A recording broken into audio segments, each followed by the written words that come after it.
go. There's probably a few people going to still make it in here from the rain. So welcome everybody this afternoon to this community update on behalf of the Creative Enterprise Initiative. We had in March, when Heather came on stream, indicated that we had hoped to do this in October. We're a few days off of that, so apologies if anybody remembers that particular date. But we're very happy to be here today to bring you up to speed on just what's transpired, especially in the last 7 months since Heather has been on board.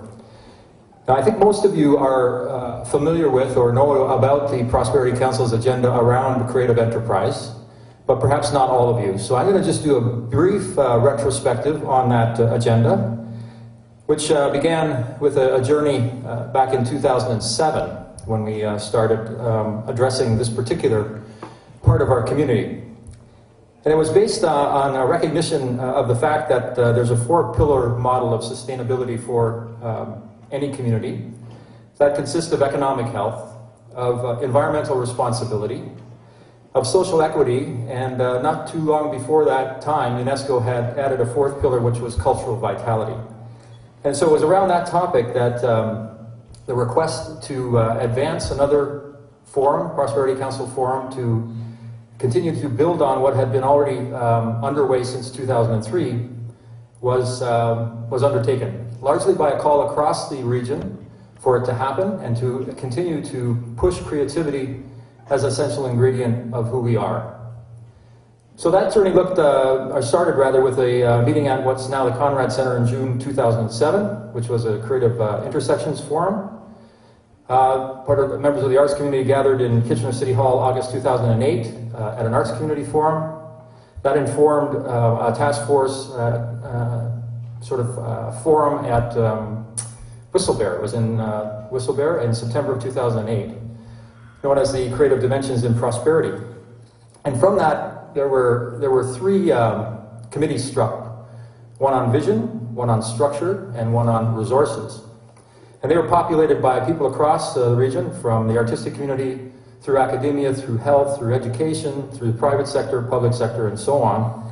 And those groups worked diligently for another year, until September 24th of 2009 at Waterloo Motor Inn, where the report to the community on the entire Creative Enterprise Initiative was delivered. Now, while there was lots talked about there, most of which centers around what you're interested in today, there were two recommendations spawned from that community report. One was the Barn Raisers Council, which I won't spend any time on. I'm happy to answer questions later if, in fact, that's of interest to you. Prompted largely by the 10-point agenda of David Johnston at that time, our Governor General now, around becoming the knowledge capital of Canada. And David helped populate that particular committee and council before he left. The second was the initiation of the Creative Enterprise Enabling Organization, for lack of a better term until it gets branded properly, an initiative that we're here to talk about today.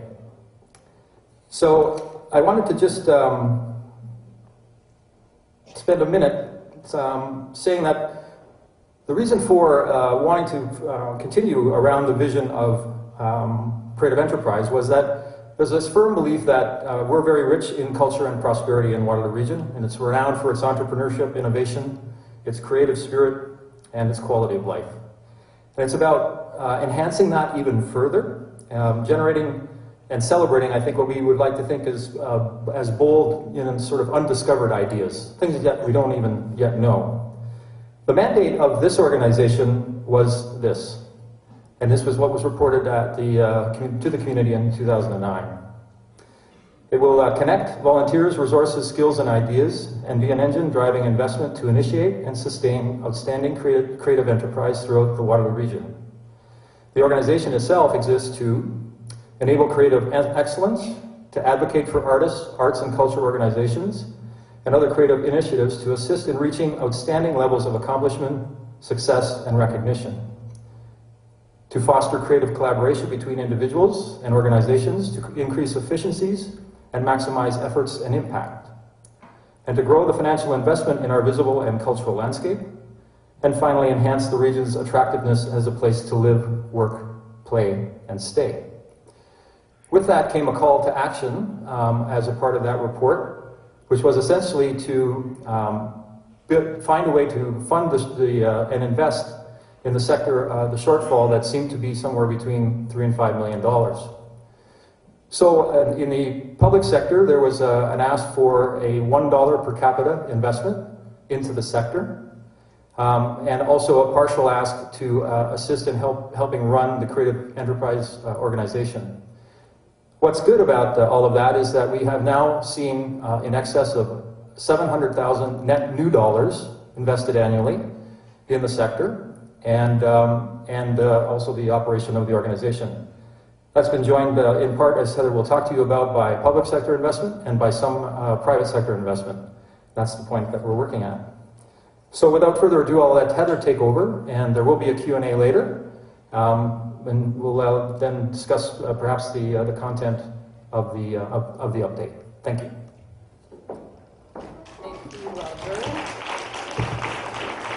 Thank you, Roger, and thank all of you for coming out today in the rain. So what I'm going to do right now is take you through about maybe 20 minutes of an update in terms of what we've been doing and what's coming down the pipe. And then, as Roger said, we'll have a Q&A. We've got lots of time for a Q&A. We've got 2 microphones up here at the front. So what we're working on right now is part strategy and part action, in the sense that there's been a lot of talk, as Roger talked to, a lot of research and talk that's been done in the community. So we're balancing really trying to get stuff done and move things forward and tangible action with the recognition that we also need to work on and fine-tuning the initial strategy that was put in place, and work on how we're communicating this out into the community and to larger constituents, as they may be, and stakeholders. So what we have here is sort of the boilerplate of what the creative enterprise is, and we recognize that this is long and wordy, and we're working on the soundbite, and we're not there yet, but we'll get there. So it's a business strategy that's driven out of the economic imperative for the region in terms of attracting and retaining talent. And the strategy to do that is to develop a sustainable creative economy. So it's very wordy, but it encapsulates what it is that we're doing.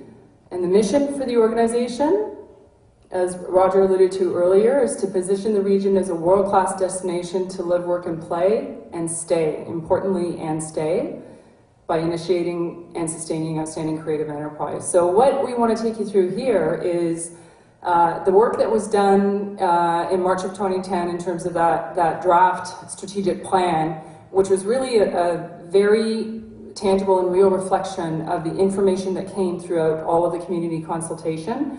And that informed what the current strategic priorities are for the enabling organization. So basically what I'm going to be doing, along with support from the partnerships in the community and with some new people that we've got on board.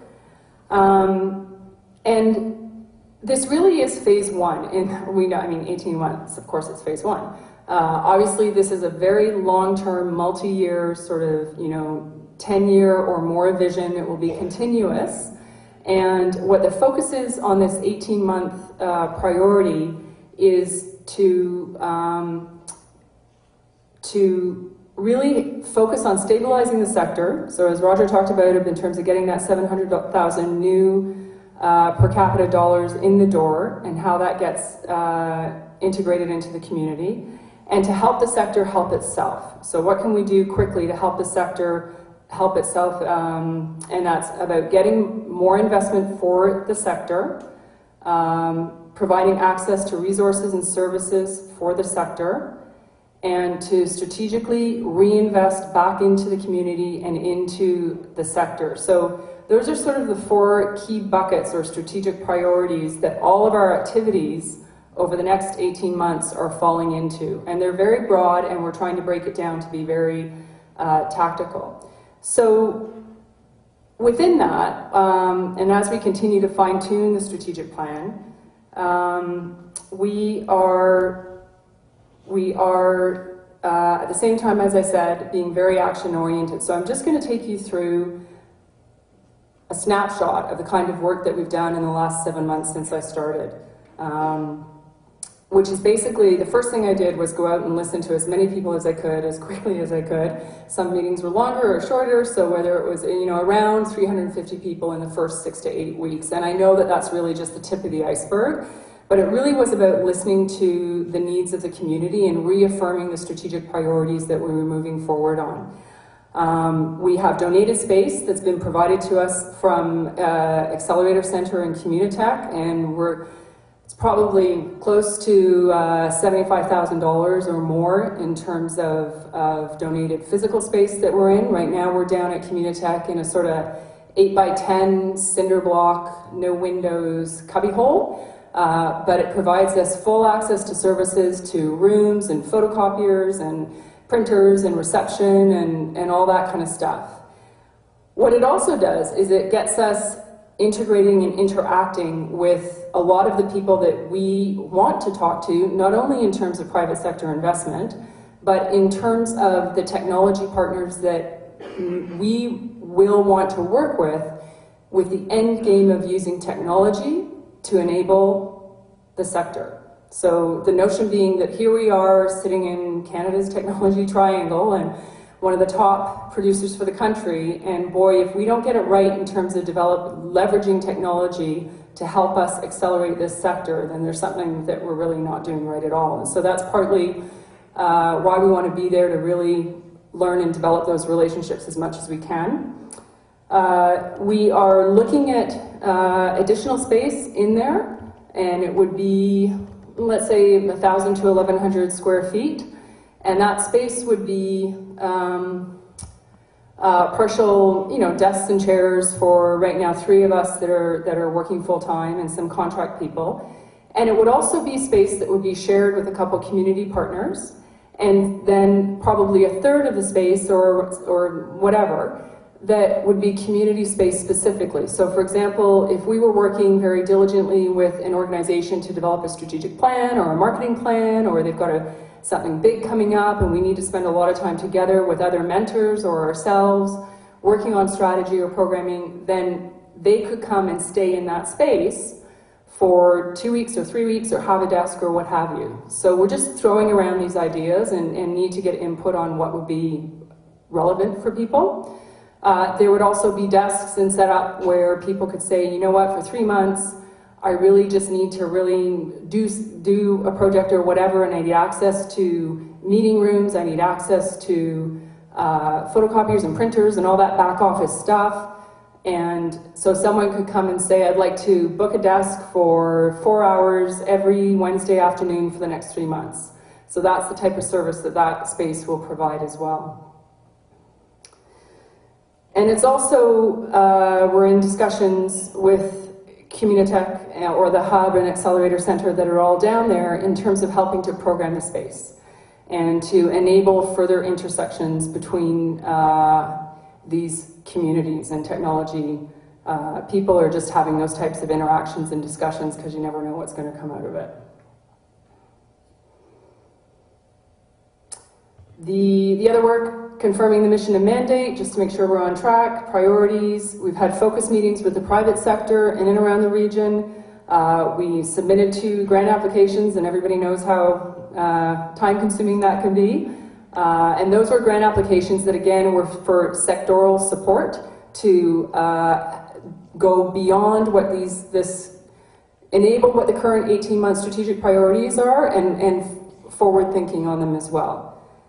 We've also done first level of board governance, which we report to a board, as all you know. We've done a little bit of festival collaboration and are still sorting through lots of that. There's lots of discussions to have around that. Group benefits. We're in discussion, very near the end of discussions with the KW Chamber of Commerce and Cowan Insurance to develop a group benefits program that would be offered out to small businesses and individuals within the creative sector, and really it's to help facilitate access to health and dental benefits and so on, perhaps at a advantageous rate. And so we're still diving into that and hope that within the next month or so that we'll have another announcement on that. We've done a lot of individual event venue consultation on needs, priorities. We've met with a lot of people. The challenge for us right now is that, if one thought about us like an agency per se, we've got 500 clients, and so we're trying to figure out that model where we can best serve all of the client demands and all of the needs and all of the opportunities that there are. So we're struggling a little bit with that right now because there's just 3 of us, and we're really looking at how to facilitate that. And so the more meetings we have, the more we learn about how that model might work. We've had some conversations in terms of, and explorations about opportunities for financial services support within the sector. So ideas like, how could we, if it's bulk buying, if you will, so whether that's physically products, bulk buying, and getting better rates on what we purchase collectively, or bookkeeping services or accounting services, or I know it's not financial, but legal or HR services. So how can we get some of that backroom operational stuff at a more cost-effective rate for people and have more continuous learning and relationships? As many of you know, we've recently brought on board Mary Andreza, if you could wave or stand up, Mary, as a new EA and coordinator with the organization, and Robin Rhodes as our Director of Audience Development, although I don't know where Robin is. Oh, he's in the back waving. And we invite you, we're going to hang back after this is over, after the Q&A is over, and invite anyone who can to stay for a drink or what have you and chat a little bit with all of us. And they've been on board now for about 4 weeks, so the 3 of us are in that 8x10 cinder block room and getting to know each other very well. We've also had explorations in terms of low-cost studio and retail space within actually the Waterloo region, and we're really excited about this, and we've got to get some ducks lined up and hope to come back to you probably within a month to 2 months on that, and we'll be consulting with the sector on that if we're able to make that come to life, which we're hoping on. We've also done, when I first started, we did a real quick and dirty revenue modeling. So one of the things that I probably didn't really go into is that we are, for lack of a better word, social enterprise, or we've got a not-for-profit arm, and we also are looking at creating a business stream or arm, if you will, where that business opportunity that we create is going to generate a net revenue, and that net revenue is going to go back into the sector. So we did a quick and dirty revenue modeling on an opportunity that would include communications and out-of-home advertising and potentially in-venue advertising right across the region. And so we've got obviously lots more work to do on that, but it was really just at the same time that we're looking at sort of short-term actionable items and results. Something like a business stream or independent revenue stream that's going to bring net gain back into the sector is going to take a lot longer. That's going to take a couple of years to bring to fruition. And as many of you know, we launched the investment program pilot. We'll talk about that a little bit later.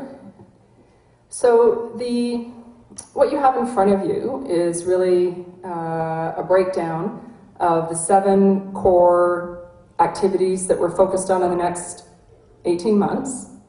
These all fall under the 4 strategic buckets that I referenced earlier, which is to go after the investment and get new money for the sector and to fund creative enterprise operations longer term, to provide services and resources to the sector, and to reinvest new money back into the sector as well, to strategically reinvest it. And so some of this I've spoken about. I won't go into too much detail. I'll do a little bit, I guess. Some of the, so new revenue, that's something that's ongoing for me. It's a huge priority, obviously. This is sort of the work effort that I'm trying to put against things. 25% of my time. It's been a challenge right now, to be straight up, because we're a startup, we're trying to build the infrastructure or at least get operational. Robin just got a desk yesterday, and otherwise he's been sitting in coffee shops or his car or whatever. This is something that we've been having conversations since I first started, and it takes a long time to get these long-term sustainable monies. So that's always on the mind. In terms of audience development, this is precisely why we've brought Robin in to help with this. And one of the key things he's working on is the digital strategy and plan, which does include a portal. And we call it the Arts Portal, for lack of a better term. And yes, we know that there have been two significant efforts into that foray, the Arts Portal Waterloo Region, and then the recent one that was put together as part of the tourism portal, or tourism website. And what we're really doing, and we're working very closely with tourism on this, is really taking it to the next level.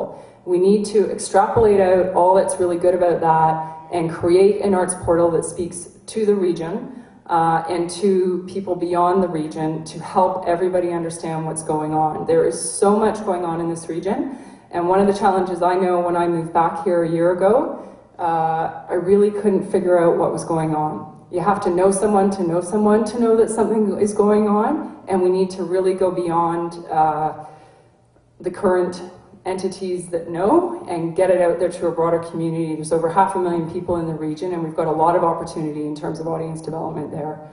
And also the notion of that portal is that it is also an intranet, or something that is an opportunity to create a tool for peer-to-peer conversation, to put up our learning and our tools and our resources within that portal so that it can be shared very broadly.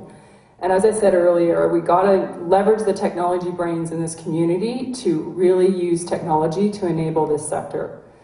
Something that's on the list to do, and where it fits into the sort of the work effort, we'll get to it next year, is the notion of a cultural pass, and how we can make that work for newcomers coming into the region, for employees, for all of us in terms of audience development and revenue generation. Group benefits I mentioned, collaboration. This is really about, we want to figure out how we can help enable, whether it's specific festival collaboration by working more closely in terms of programming or timing, or back office infrastructure. And the latter is probably having a bit more traction right now that we can work on. We've got some real opportunity, whether it's in the film sector or the music industry and the music sector within this region. And so want to be able to spend some time on that, and that's going to kick in probably early 2012 would be my sense. The training and tools, we're going to be going out later. Robin will initiate this and doing a survey very quickly, probably next week, in terms of what the priorities are for resources and services, and I'll touch on that in a minute. And risk investment, we've been out with, it was $50,000 that we went out into the community with, and we've just been doing a little bit in terms of staffing and processes. So services and resources. So here's a whole list of a whole bunch of things that we want to and will try and figure out how to help the sector with to be more efficient and cost effective. And this is what will be coming out with the list, and we want your feedback. If over the next 18 months we were to do 3 things and do them really well, what do we need to get done? It doesn't take away from the fact that we're still going to do sort of one-on-one support, but really 3 things that enable the sector. Notionally, services, to some extent, it's hard to differentiate sometimes between a service and a resource. But notionally, services might be something where, if it were accounting or HR or legal or something, depending on the amount of time and engagement that one would have with an entity, then if it's just a couple hours and it's little, then that's free. If it's an ongoing year-round bookkeeping process, then I would envision that that's a cost recoverable service that we would provide. In terms of community collaboration, obviously very big in this region and very important to us and all of us. So the types of conversations that we've been having and are pursuing in relation to all of these categories and more really are about making sure that we're all on the same strategy, that we're not working at cross purposes and we're not undercutting each other in terms of what we're doing by not having as much communication as we can.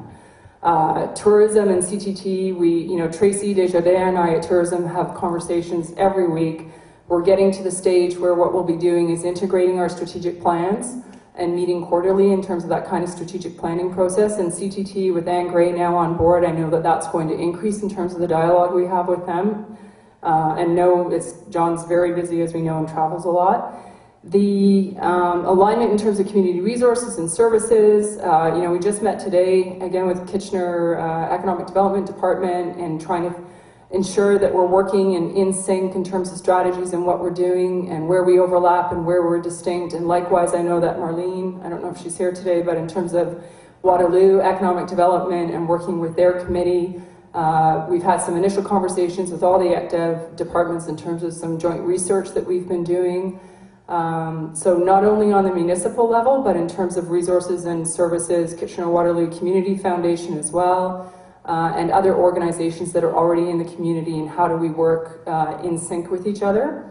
And as I mentioned, in terms of Accelerator Center and Communitech, the support that they've been providing us and making sure that whatever learning we can get from them in terms of their modeling, that we're not reinventing the wheel and that we're stealing all their good ideas where it makes sense.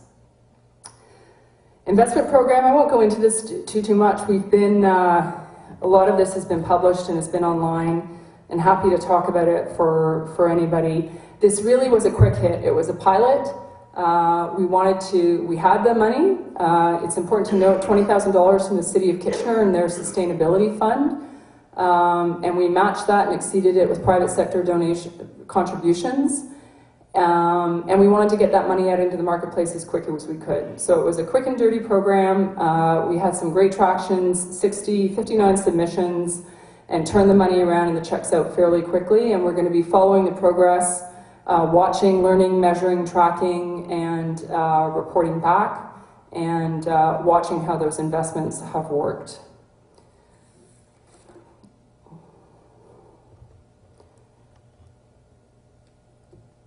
So what's coming up next in the this is really in the short term, next couple of months, I would say.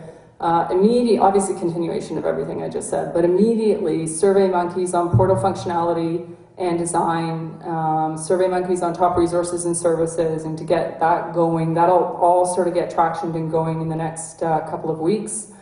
Group benefits plan, refresh the strategic plan. We will be reintroducing the bi-weekly What's On that originated with RAC when they were doing it, and picking that up and getting that back out into the marketplace. So need your feedback and input in terms of what you want that to look like, and keep going with it. Robin's going to get an RFP out for the portal by the end of the month. Community updates, we're going to do these every month, and the next one's December 14th in Cambridge at the School of Architecture. And in January 24th, it's in Waterloo. We haven't got a location yet. And then we'll go out, North Dumfries in the middle of February, maybe. Navigating Grants 101 in partnership with Tourism, Trillium Foundation, and MCI. In January, we're going to do basically what we're calling speed dating. And we're going to get as many funders into the room. So anyone from the region, in terms of some of the local funders at the municipalities that can participate, would be great, and get people into a room, and as many people sort of from provincial funding organizations and federal funding organizations, and allow people to sort of figure out, where do I fit in? One of the learnings that we just had recently when we did it with tourism for the Celebrate Ontario was that you think you fit into a program, and when you get there and you understand what the grant's really asking for, or the subtleties of it all, half the people in the room said, this isn't for me. So we want to point them to somewhere else. Mentoring and training and access to resources and services, I would estimate that this is something we're going to be doing on a monthly basis, where we can provide these services. So whether it's a one-day conference or one-on-one mentoring, bringing in experts in terms of sponsorship or marketing or whatever it is we need to do, we'll do. Regional metrics, and again, having conversations with all of the economic development departments and a number of other sources, some of the universities, in terms of figuring out how can we get some baseline metrics that are in sync across the region. And importantly, a 101 handbook for who we are and what we do and how we work with other people, I think will help and go a long way. And phase 2 of the investment program, as new monies are secured for that sometime in 2012. So what we look for you guys immediately is we really need you to input and do the surveys in terms of the portal, resources and services. We have to broaden the community engagement. The cultural database that we've integrated into represents about, which is it's a very firm and important database in terms of a core group of about 250 people, 260 people. And in a region of 545,000 or more, we need to grow that database because we know there's a lot more people out there that need to be a part of that dialogue and conversation. So that's kind of a really broad overview of what we've been doing. Hopefully some specifics, though, in terms of the actual actions that we've been taking in the last 7 months and where we're going to go. So now I'd like to open it up for questions, clarifications,